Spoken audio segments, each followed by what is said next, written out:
The Robert Greene Mentorship, Mastery, Psychology, and the Hidden Laws of Power. Part 1. The Architect of Human Nature. Robert Greene isn't just a best-selling author. He's one of the most profound and dangerous thinkers of our time. Dangerous not because he leads people astray, but because he dares to speak openly about power, manipulation, fear, envy, seduction, and dominance. The raw, messy psychological forces that shape our lives, whether we admit it or not. Across 6 bestsellers, including the 48 Laws of Power, The Art of Seduction, the 33 Strategies of War, Mastery, The Laws of Human Nature, and the Daily Laws, Greene has achieved something rare. He has mapped the emotional battlefield that most of us navigate blind. Power is not what we think it is. It's not flashy. It's subtle. It's psychological. Greene's genius lies in his synthesis. He doesn't invent new truths. He reveals the ones that have always governed human behavior. His work is a mirror, sometimes uncomfortable, always clarifying.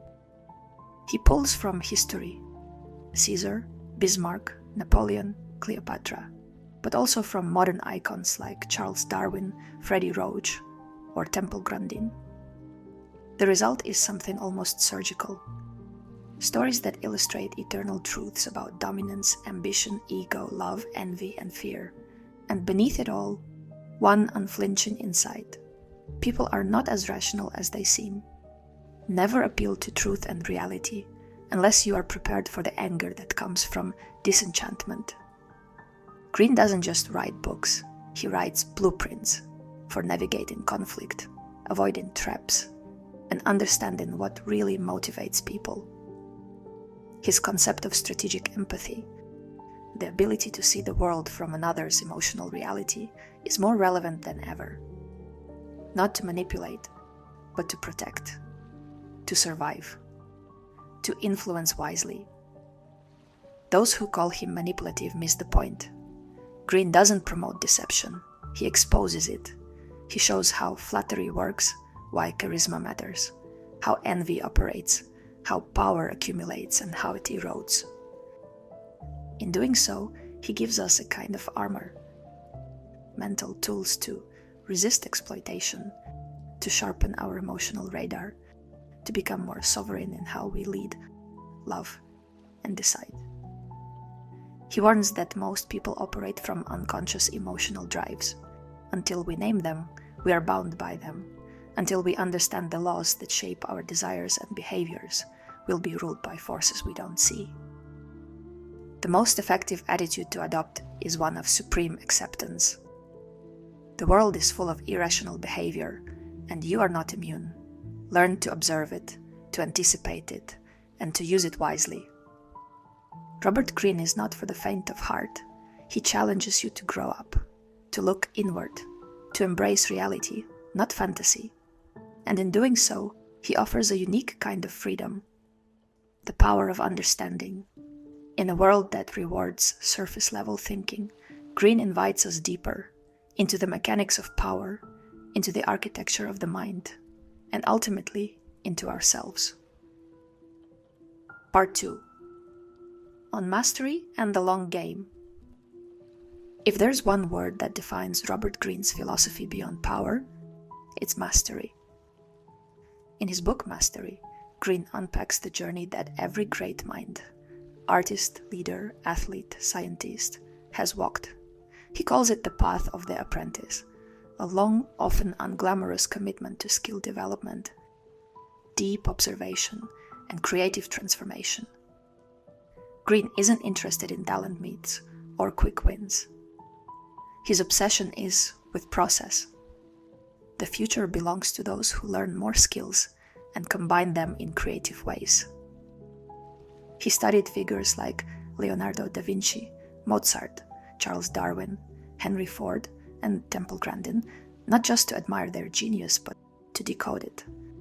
And what he found was that behind every so-called prodigy is a relentless dedication to the long game.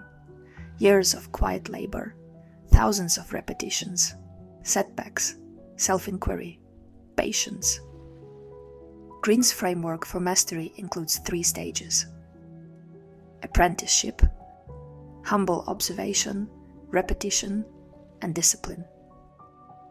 Creative active, breaking the rules, testing your voice, innovating from within. Mastery, an intuitive grasp of your craft, the ability to bend reality. What makes Greene's insight so powerful is his psychological honesty. He doesn't romanticize passion. He doesn't sugarcoat boredom. He embraces frustration as a teacher. He encourages a return to depth in a world of distraction. You must immerse yourself in your work. You must dedicate your life to mastering your skill. That is the secret of success, and is the key to being regarded honorably. Greene also emphasizes the emotional terrain of mastery, the ego battles, the envy of faster risers, the quiet despair of delayed results. He says, these are not side effects, they're part of the path, and that's what separates amateurs from the truly great, the willingness to endure discomfort in the name of transformation. His own life reflects this. Greene held dozens of jobs before publishing his first book in his 40s. He lived the grind. He observed quietly. He connected dots few could see. And when he finally wrote, it wasn't to trend, it was to transmit truth. In the age of overnight success stories and endless hacks, Robert Greene's message is radical. There are no shortcuts, only strategies. Mastery isn't sexy, it's sacred, and it's available to anyone willing to put in the work. Part 3. On power, strategy, and survival. To understand Robert Greene is to understand power, not as a tool, but as a terrain. He doesn't see power as a possession.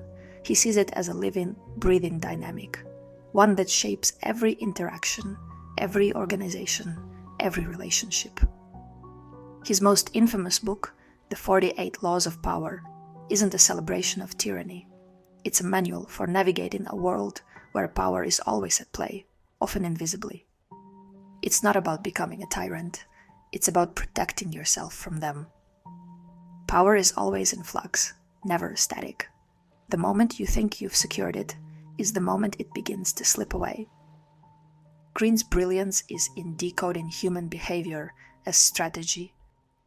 He draws on centuries of political history, military tactics, and philosophical insight to show how people manipulate, defend, conquer, and retreat.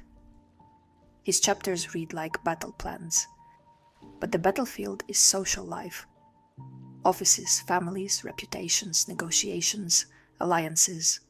He reminds us that power isn't always loud.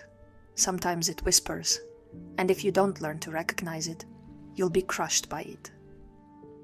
When you show yourself to the world and display your talents, you naturally stir all kinds of resentment, envy, and other manifestations of insecurity. This is to be expected. You cannot spend your life worrying about the petty feelings of others. In the 33 Strategies of War, Greene applies military logic to modern life, how to deal with toxic people, how to respond to passive aggression, how to build psychological momentum, and when to strike or retreat. It's not about war in the literal sense, it's about self-defense. Clarity in chaos, the emotional discipline to outlast, outthink, and outmaneuver those who act in bad faith. These aren't lessons you'll learn in school, but you'll need them in real life, especially if you seek influence, build businesses, or lead people. The key to power, then, is the ability to judge who is best able to further your interests in all situations. Keep friends for friendship, but work with the skilled and competent. In Greene's universe, strategy isn't cold, it's clear-eyed compassion.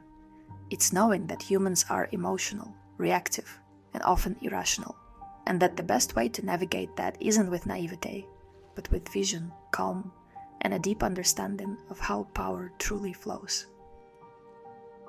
Power, to Greene, is survival, and survival requires awareness, adaptability, and emotional control. It's not about domination, it's about sovereignty. Part 4. On seduction, charisma, and the social mind.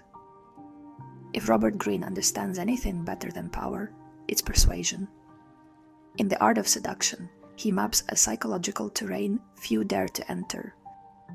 The subtle, often unconscious mechanisms of charm, allure, and emotional influence. This isn't about dating advice or superficial attraction. It's about understanding the deep structures of desire, how people yearn, project, idealize, and attach.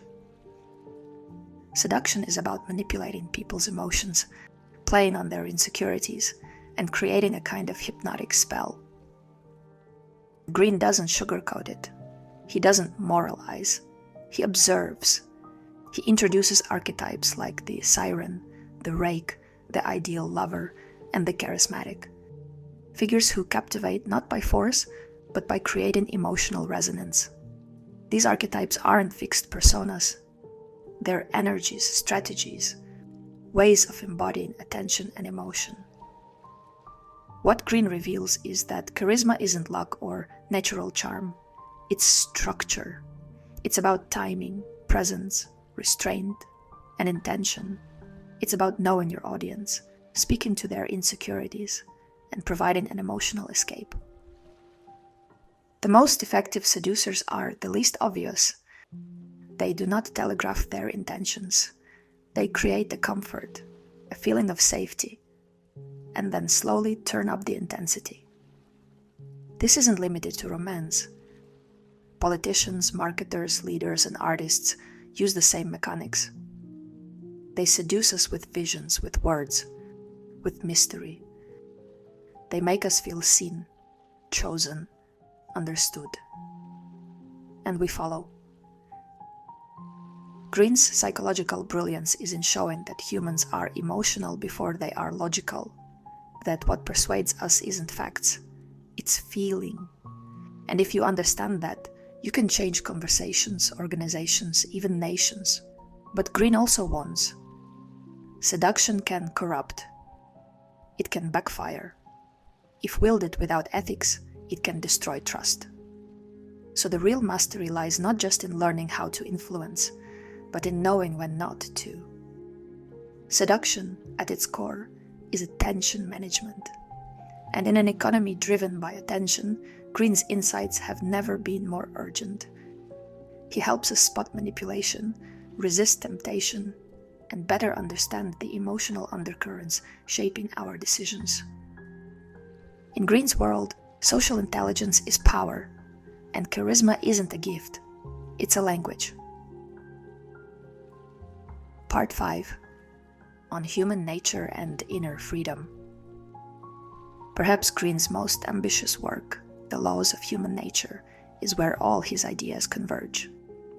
It's a psychological operating manual, 600 pages of insight into why people behave the way they do.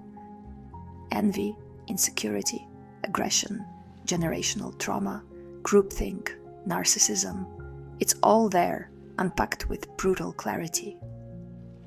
Understand, people will constantly attack you in life. One of their main weapons will be to instill in you doubts about yourself. In this book, Greene makes one thing clear.